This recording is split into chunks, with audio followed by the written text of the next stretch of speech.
Dans cette vidéo, vous allez apprendre à identifier l'épaisseur d'un mur. Les murs en briques peuvent être édifiés avec des épaisseurs différentes, indépendamment des types d'appareils utilisés lors de leur construction. On détermine l'épaisseur d'un mur en gardant à l'esprit différents éléments.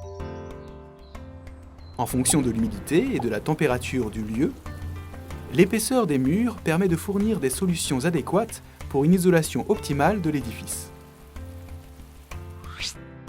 Les exigences en termes de charge à supporter doivent également être prises en compte lorsque l'on détermine quelle sera l'épaisseur des murs.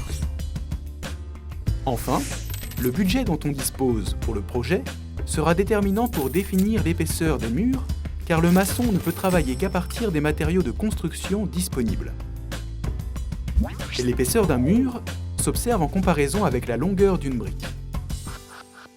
Un mur d'une demi-brique a une épaisseur égale à la longueur d'une demi-brique, c'est-à-dire une brique coupée au milieu dans sa longueur. Un mur de brique entière a une épaisseur égale à la longueur d'une brique entière.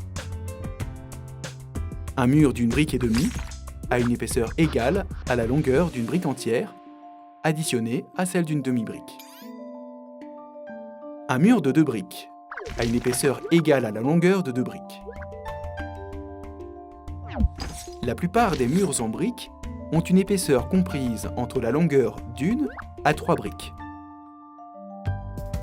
Vous savez désormais identifier l'épaisseur d'un mur et l'importance que cela représente lors des travaux de maçonnerie.